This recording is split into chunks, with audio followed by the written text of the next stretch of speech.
The National News Desk, locally covered, nationally connected. Where we'll be attending the funeral of Pope Francis. It's going to be very interesting. We're going to meet with a lot of the foreign leaders they want to meet. A working trip for President Trump with a lot on the line, from tariffs to peace deals. What we can expect from these talks as the world pays their respects to Pope Francis. Plus, judges and foreign gang members, what the administration is doing now when the two become aligned. At Brown, there's a particular point of view that you're supposed to have. And when you buck the trend, when you go against the administration, they come after you too. Emulating Elon, why a faculty-wide email at one Ivy League school is turning into a First Amendment problem for the university. This is the National News Desk, America's News. Now, we are glad you're here with us on your Friday. I'm Dee Dee Gatton, and right now, new signs of progress in President Trump's push for fair trade. China has quietly removed retaliatory tariffs on certain microchips made in the U.S., according to importers in China. President Trump, on the other hand, said today he will not reduce tariffs on China unless the country offers something substantial like open trade. The trade war between the two superpowers is starting to overlap with their existing disagreements over military drills in the war in Ukraine. The National News Desk, El-Nashar reports from Washington.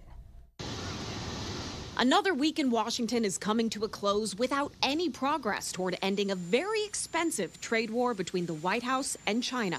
The first step is someone picking up the phone. I spoke to him numerous times. Have you spoken to him since the tariffs? When did you last I don't want to comment on that, but I've spoken to him many times. Minutes later, the spokesperson for China's Ministry of Foreign Affairs posted, China and the U.S. are not having any consultation or negotiation on tariffs. The U.S. should stop creating confusion. This isn't the first time this week this back and forth has occurred. Triple-digit tariffs imposed on each other's goods have upended supply chains and, importantly, a sense of certainty, the ability for businesses to plan. Trump administration officials say China needs the U.S. more than the U.S. needs them. China needs to change. The country knows it needs to change. An assertion China scoffs at. Official Chinese government X accounts posting with English text a constant flow of media boasting what they claim is a thriving and agile Chinese economy. In the end, the ones who will suffer the most will be the U.S. consumers, its own people. This video from the account of the Chinese embassy in the U.S. says, tension between the superpowers is escalating beyond tariffs. China has limited exports of its rare earth minerals that America relies on for production of military equipment and electronics. All of this complicated by the fact that the U.S. and China are each other's biggest military rivals. As the U.S. conducted military drills with the Philippines this week, China says it sent its forces to track an American warship sailing through the Taiwan Strait. And that was Atra El-Nashar reporting. President Donald Trump and First Lady Melania Trump in Rome right now, landing just about an hour ago. The two will be attending Pope Francis's funeral. That's tomorrow morning. The president speaking about the Pope this morning before leaving the White House. Take a listen. He loved the world, actually, and he was just a good man. I met him twice. I thought he was a fantastic kind of a guy. The funeral for Pope Francis is set for tomorrow morning, 10 in Rome. That's 4 a.m. Eastern time here in the U.S. We're now told the conclave will not meet to choose a new pope until at least May 5th, after 9 days of public mourning. The National News Desk, Scott Thuman, is at the Vatican and earlier told us what we can expect that will look like. I'm Scott Thuman here in front of the Vatican, the heart of the Catholic Church. And whenever a pope either dies or decides to step down, a special group of church leaders called the College of Cardinals will assemble. They will then decide who will be the next pope. It's a tradition that has been around since the 1300s. Now, this critical event happens right inside the Vatican, in the Sistine Chapel. It's the famous chapel with that ceiling painted by Michelangelo. And the meeting that they have is called a conclave. Now, only cardinals under 80 years old can take part. And when the conclave starts, they close those doors. No one is allowed in or out. And each day, they'll vote up to 4 times, writing down the name of the person that they want to be pope. Pope. To be elected, someone has to get 2/3 of the votes. And after each vote, they burn those papers because the process is considered secret. And here is the interesting part. You look at that chimney up on top of the chapel. The color of the smoke tells us what happened. If the smoke is black, it means there is no new pope yet. But if the smoke is white, everyone looks up at that balcony right behind me. The senior cardinal walks out and says in Latin, Habemus Papam, which means we have a pope. Then the pope steps out, he waves to the crowd, and he speaks to the people for the very first time. It is certainly a bittersweet moment for Catholics worldwide. In Rome at the Vatican, I'm Scott Thuman. And you can watch live funeral coverage on our National News Desk YouTube page and online at thenationaldesk.com. Turning to crime in America, Milwaukee Circuit Court Judge Hannah Dugan was on the other side of the bench today for a hearing after she was charged with felony obstruction of justice and concealing a person from arrest. FBI Director Kash Patel says she intentionally misdirected federal agents who were at her courthouse to arrest an illegal alien. Director Patel says that suspect was chased down and eventually taken into custody. The judge was released on her own recognizance this afternoon. This, as just yesterday we told you, in New Mexico, Magistrate Judge Joel Cano and his wife Nancy were arrested separately, charged with tampering with evidence. Department of Homeland Security agents say the couple hosted at least 3 individuals with connections to the Venezuelan gang Tren de Aragua. The Justice Department plans to investigate doctors who perform transgender surgery on children. Attorney General Pam Bondi directed U.S. attorneys to use existing laws, including one that prohibits female genital mutilation of minors. The department will also look into false claims from drug companies about puberty blockers and misleading insurance claims from doctors. The man accused of murdering United Healthcare CEO Brian Thompson outside a New York hotel in December pleaded not guilty to his federal charges today. And there were supporters of Luigi Mangione that you can see right here with posters gathering outside of the courthouse. His attorneys said that they want the federal trial to start first, considering the possibility of the death penalty. It will be scheduled in December. Mangione was indicted this month of murder, stalking, and firearms charges. Former Congressman George Santos sentenced to more than 7 years in prison. The New York Republican pleading guilty last summer to federal wire fraud and aggravated identity theft. He served in Congress for barely a year before being ousted in 2023. He admits wrongdoing and apologizes, but claims his punishment is too harsh. New development, school choice advocates notch another big win in Texas. National correspondent Kayla Gaskins joins us with the latest from Washington. Texas lawmakers approving a $1 billion school voucher bill, a major win for school choice advocates nationwide. Texas has been the big prize that school choice activists have been agitating for a long time. It's obviously a huge state. It's a Republican state. It's been a real gap in the landscape. And so the fact that it has taken, decades at this point to get through is a big victory for school choice advocates. Texas is now the 16th state to pass universal school choice, joining the likes of Florida, Arizona, Utah, and North Carolina. In total, now 30 states and the District of Columbia have some form of school choice, either vouchers, education savings accounts, or tax credits. President Trump supports school choice efforts and even called Texas Governor Greg Abbott ahead of the state legislature vote. School choice for various reasons, but it's one of the most important elements of the Republican Party. Critics argue the programs divert much-needed money away from public schools. We are funding private education for the wealthy few at the expense of the rest of us. Public schools came under intense scrutiny during the pandemic with school shutdowns and virtual schooling that gave parents increased access to the curriculum and classroom management. Not all were happy with what was being taught and how. Sliding test scores also raising alarm bells for many public school parents. According to the latest data from the nation's report card, test scores still largely lag behind pre-pandemic performance levels.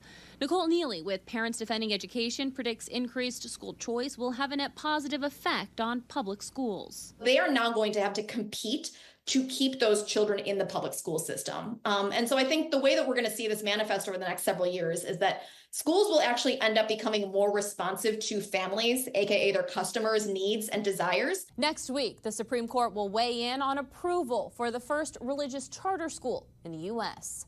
In Washington, I'm Kayla Gaskins. Coming up, possible progress on a Russia-Ukraine peace deal. What came out of the latest negotiations and when Presidents Trump and Zelensky could meet in person again. Then, the charges a Brown University student is now facing for sending Doge-style emails to thousands of faculty members. And later, the national security dangers lurking behind the illegal vape trade that runs rampant throughout the U.S. We're back in 90 seconds.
So we're going to try and get out of war so that we can save 5,000 people a week.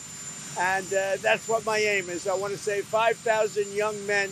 They happen to be mostly Ukrainian, Russian. 5,000 young Ukrainian and Russian men. And that's a big honor if I can do it. I think we're pretty close. President Trump says he thinks a deal to end the Russia-Ukraine war is getting closer and that he wants to get it done as quickly as possible. Russian President Putin met with Trump's special envoy, Steve Witkoff, today in Moscow.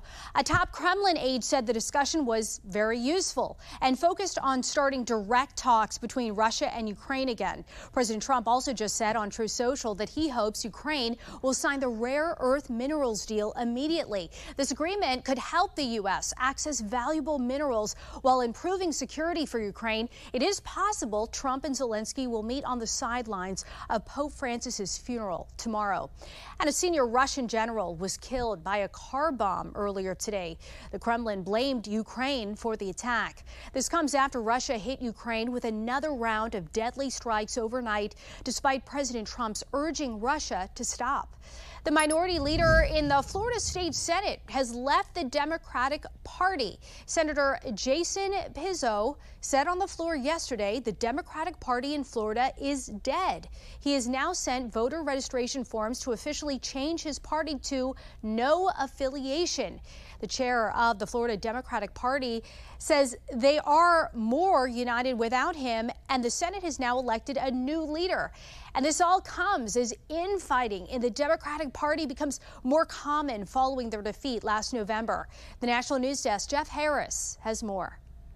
Many different approaches are being taken as Democrats try and find an identity, but some are causing friction. David Hogg is trying to create a generational shift within the party, while others are abandoning civil politics and turning more combative. Democratic National Committee Chair Ken Martin giving Vice Chair David Hogg an ultimatum Thursday. If you want to challenge incumbents, you're more than free to do that, but just not as an officer of the DNC. Martin addressing Hogg's recent efforts to create a generational shift in the party by ousting older Democrats and electing younger ones. Let me be unequivocal. No DNC officer should ever attempt to influence the outcome of a primary election. Others within the party taking a different approach. The New York Times reporting Democrats like Texas Rep. Jasmine Crockett are going on the offensive against Republicans trying to win back voters. Crockett telling Jimmy Kimmel Marjorie Taylor Greene is the dumbest person in Congress. Has that crown been taken from her? No.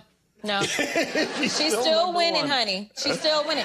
Now, to try and make up some ground in Red America, a Democratic candidate recruitment group is also pledging $12 million into rural organizing as Democrats continue to struggle in rural areas. I'm Jeff Harris reporting from Washington.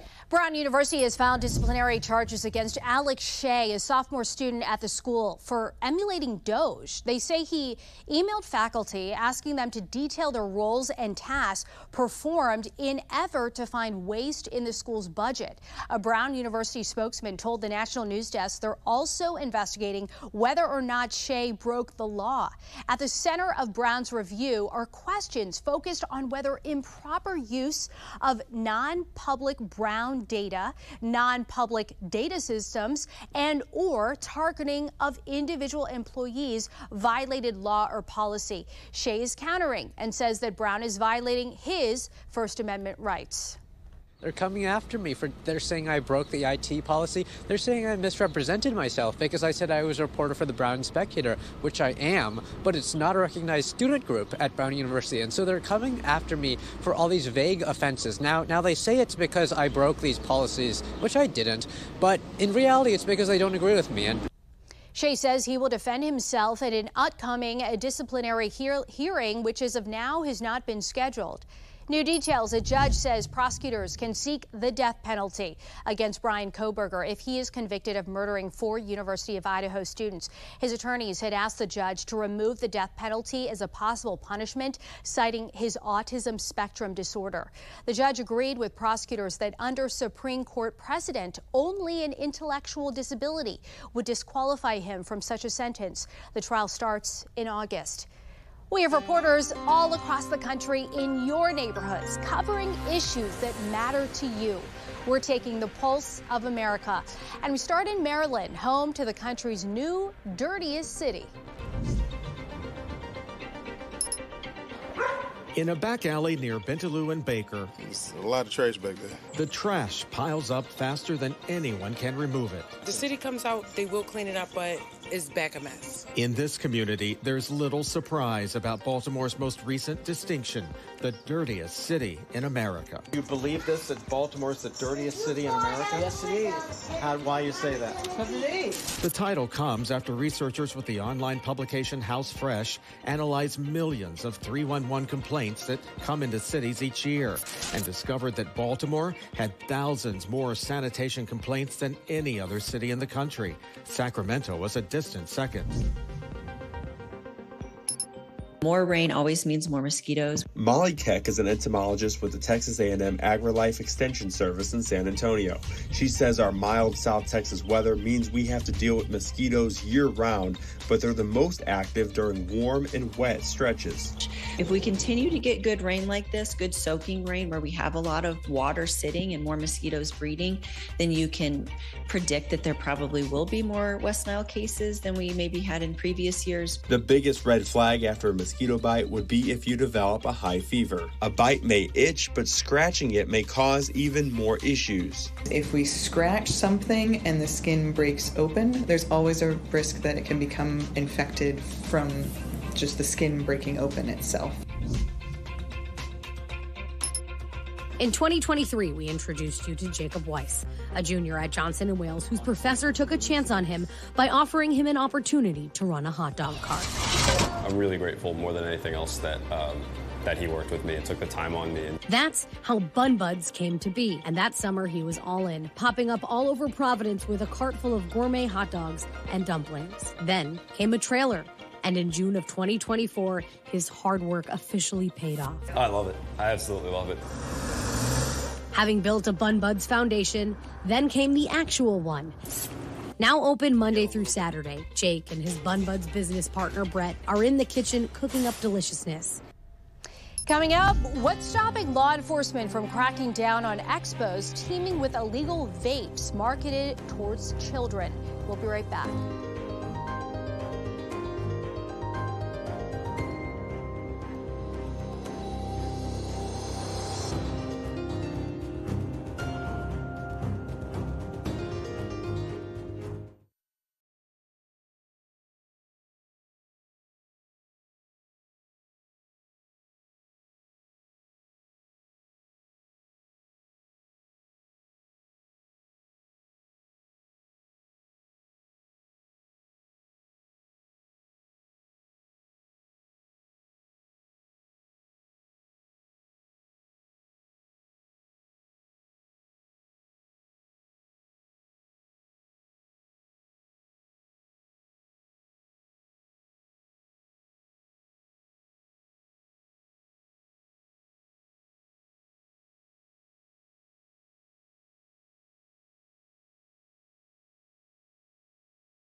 From home improvement to gun shows, chances are you've been to an expo at your local convention center.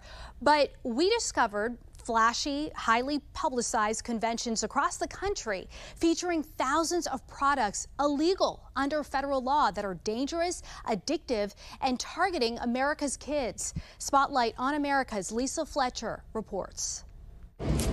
Step inside this Miami convention hall for the latest in unconventional products for smokers. Something of a Willy Wonka oasis with flavors galore. Vapes from gummy rush to banana taffy and blueberry milk. But behind the colorful and playful packaging lies a much darker story. So everything that we just looked at in terms of the fruity flavored vapes, that's illegal? 100% illegal under federal law. The FDA has only authorized 34 vaping products, none of which we saw at the Alt Expo. But on full display, loads of fruity flavors, all banned by the agency for appealing to kids and packaged to hook a young audience. Space robots as vapes? There's not an adult that would be using this for consumption. Rich Marianos is the former assistant director of the ATF and 27-year veteran of the agency. You have busted up drug rings, gun rings. Why vapes? A lot of law enforcement is not aware of how the tentacles run so deep and who's involved, which our network and the people that work with me see as the new face of organized crime. Mariano says from cartels and terrorist groups to Chinese crime syndicates, the illegal vape trade funds organizations that threaten U.S. national security. The same people that are manufacturing fentanyl, that are manufacturing these vapes. It's a problem over $100 billion that we see every year being trafficked in the United States on the backs of our kids by a criminal organization. To put it in perspective, that's about the same as marijuana, heroin, cocaine, meth, and illegal gun sales in the U.S. combined. It's not lost on some members of Congress. Do something. What in the hell have you been waiting for? This is sour Skittles. This is a sour Skittle vape. Sir, your defense of flavored vapes is completely unacceptable and endangering our youth today. The FDA has sent more than 1,000 warning letters like this one, expressing concerns, in this case, about how this vaping device, mirroring an Apple Watch, could appeal to kids. We found one just like it at the expo, made by a different company. It's a video game that allows kids to vape. HQD products have been cited in 5 warning letters from the FDA dating back to 2020. This one sent just days before the expo. And dozens of fume products have been the subject of an import ban since 2022. All of the brands on full display in Miami, undaunted by the FDA's paper threats. This is happening under everyone's noses. Warning letters and, hey, don't sell vapes is not going to help this problem. We need to go after these illegal traffickers, and we need to put these people in jail. So why hasn't law enforcement acted on events like the Alt Expo? It's complicated. Mariano says federal agents could seize products and make arrests, but when you get to the state level, it depends on individual state law, and every single state is different. For Spotlight on America, I'm Lisa Fletcher. And we did reach out to key vape companies, including Fume and HQD. None of them responded to our questions. You can read the FDA's statement to us at spotlightinvestigates.com. Coming up next, what to watch for tonight on the second day of the NFL draft in Wisconsin. We'll be right back in 90 seconds.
In just about a half an hour, it's day 2 of the NFL draft at Lambeau Field in Green Bay, Wisconsin. It's 7 p.m. Eastern, the Cleveland Browns on the clock. The Browns traded away the 2nd overall pick last night.